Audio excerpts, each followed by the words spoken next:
Puncak Everest, yaitu Nangan Parbat, merupakan sedikit dari puncak gunung lainnya yang menjadi obsesi banyak orang untuk mencapainya. Bukan hal yang mudah untuk menaikinya, dan gak sedikit juga yang bisa kembali dengan selamat ataupun kondisi fisik dan mental yang utuh. Penasaran bagaimana mereka menjadi fenomenal? Berikut kisahnya.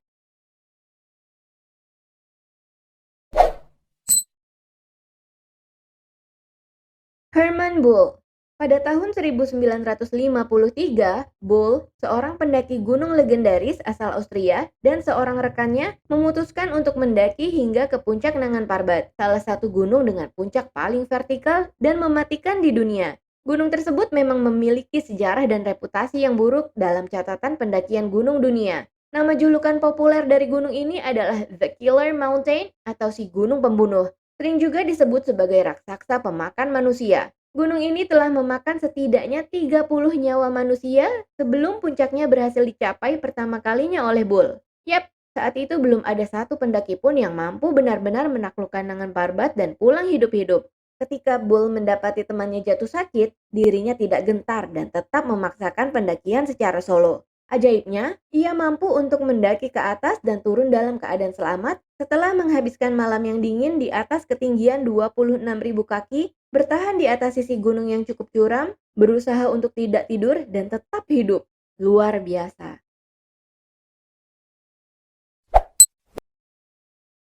Yuichiro Miura. Tidak ada kata terlambat untuk menorehkan prestasi. Pada tahun 2013, Miura yang pada saat itu berumur 80 tahun diketahui sebagai orang paling tua yang pernah mendaki puncak Everest.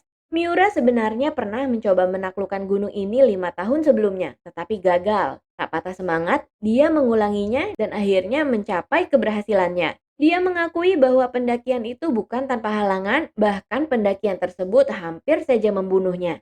Padahal kakek satu ini melakukan pendakian tersebut tidak lama setelah menjalani 4 operasi jantung dan menderita patah tulang beberapa tahun sebelumnya. Gokil nih aki-aki.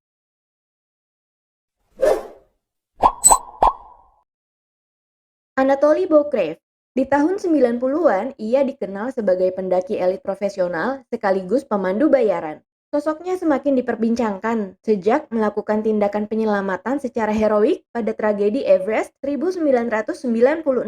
Saat itu, setelah ia menyelesaikan pekerjaannya, yaitu membawa klien naik dan turun gunung dengan selamat, ia mendapatkan kabar tentang sekelompok pendaki lain yang sedang terjebak oleh badai salju di salah satu bagian gunung Everest. Tidak tahan hanya duduk diam dan menunggu, dengan berani Anatoly pun kembali menanjak bagian tertentu gunung untuk menyelamatkan para pendaki malang tersebut. Dengan suhu dingin malam yang menyentuh hingga minus 38 derajat Celcius dan jarak pandang yang menyentuh nol, ia setidaknya berhasil menyelamatkan 3 orang pendaki malam itu, sementara 8 lainnya tidak beruntung. Ia juga pernah menjadi pelatih sekaligus pemandu tim Kopassus Indonesia yang pada tahun 1997 melakukan ekspedisi ke puncak Everest. Meski awalnya Anatoly merasa tak yakin, nyatanya salah satu anggota Kopassus, yaitu prajurit 1 Asmujiono, berhasil tiba di puncak Everest dan mengibarkan bendera merah putih pada tanggal 26 April 1997.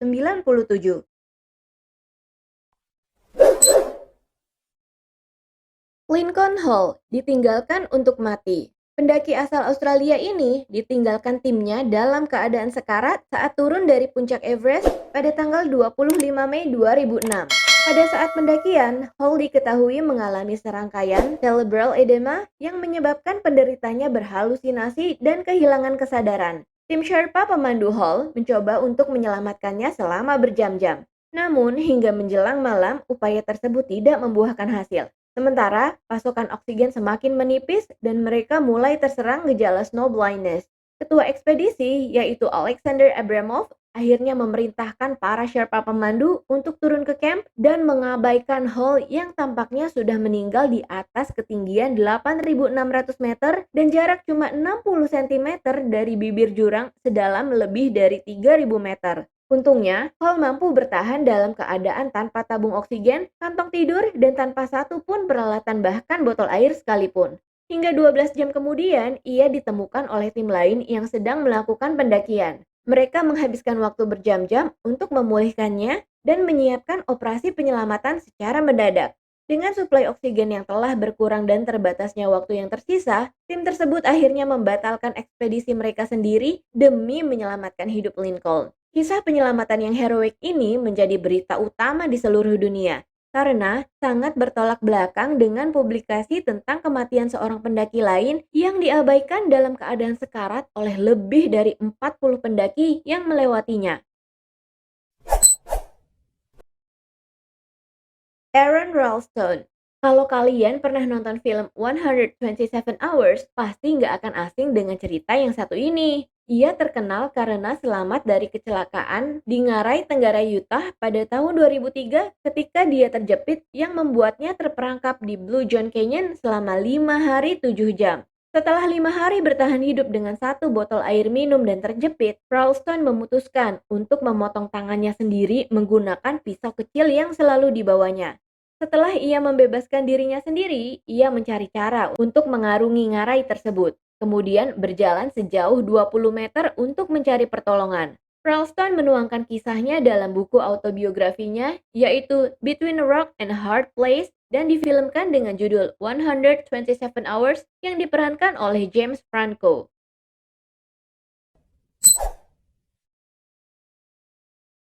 Joe Simpson.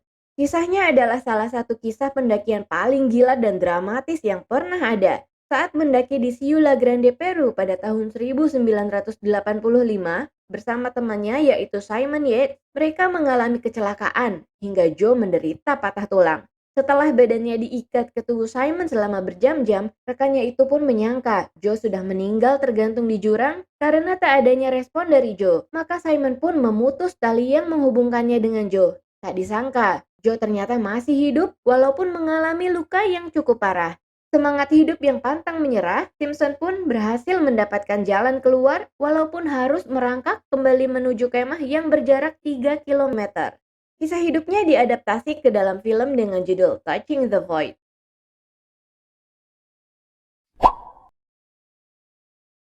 The Belay.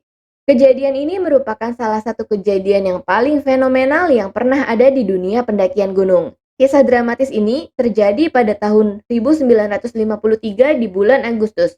Sebuah tim Amerika Serikat yang dipimpin oleh Charles Houston sedang berusaha mencapai puncak kedua tertinggi dunia, yaitu K2, yang kala itu masih belum terjamah oleh pendaki lain. Awalnya semua berjalan lancar dan tidak ada yang menghambat perjalanan mereka. Hingga akhirnya pada hari ketujuh, mereka terperangkap dalam badai di ketinggian 7.620 meter tanpa bantuan tabung oksigen dan salah satu anggota timnya yaitu Art Gilkey roboh akibat pembekuan darah dan emboli paru-paru.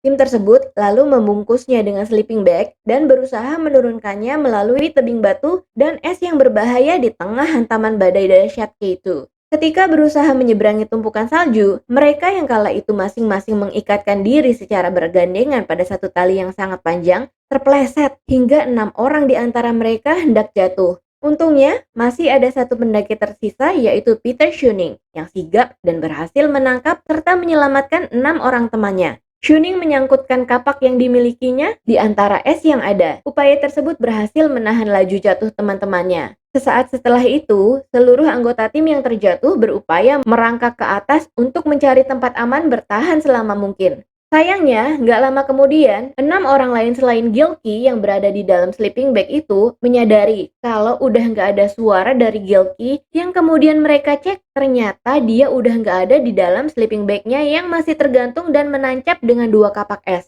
Banyak yang menduga bahwa Gilkey menjatuhkan dan mengorbankan dirinya sendiri dalam usaha mengurangi beban untuk menyelamatkan ke-6 temannya yang lain. Jasad Gilkey ditemukan 40 tahun setelahnya di dasar dinding selatan K2. Peristiwa ini diceritakan dalam buku K2, The Savage Mountain, yang ditulis oleh 2 anggota tim saat itu, Charles Houston dan Robert Bates. Sekian video kali ini. Menurut kamu, kisah mana yang paling fenomenal? Ketik di komen ya. Kalian bisa ceritain pengalaman naik gunung buat kalian yang udah pernah mendaki. Sampai di video berikutnya. Dah!